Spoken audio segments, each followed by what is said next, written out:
नमस्कार मित्रांनो, आज आपण बघणार आहोत कर्जमाफी संदर्भामध्ये मोठी अपडेट जी समोर आलेली आहे।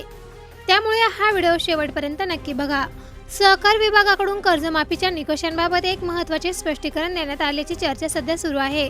त्यानुसार बँकेचे कर्ज, शासकीय कामे किंवा इतर कायदेशीर कारणांसाठी 0 ITR भरलेल्या शेतकऱ्यांना केवळ त्या कारणांमुळे कर्जमाफीपासून वंचित ठेवले जाणार नाही, असा दावा केला जात आहे।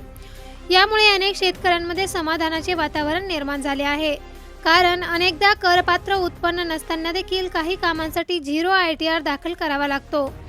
मात्र या संदर्भामध्ये आणखी एक दावा समोर आला आहे।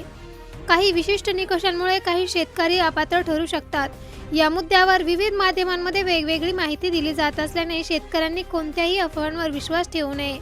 सर्वात महत्त्वाची गोष्ट म्हणजे कर्जमाफीसाठी कोण पात्र आणि कोण अपात्र हे राज्य सरकारच्या अधिकृत शासन निर्णय म्हणजेच GR किंवा सहकार विभागाच्या अधिकृत परिपत्रकानुसारच निश्चित होणार आहे। म्हणून अधिकृत आदेश प्रसिद्ध होईपर्यंत कोणताही अंतिम निष्कर्ष काढू नये। तुम्ही कर्जमाफीसाठी अर्ज केला आहे का? तुम्ही 0 ITR भरला आहे का? तुमचे मत आम्हाला खाली कमेंटमध्ये नक्की कळवा।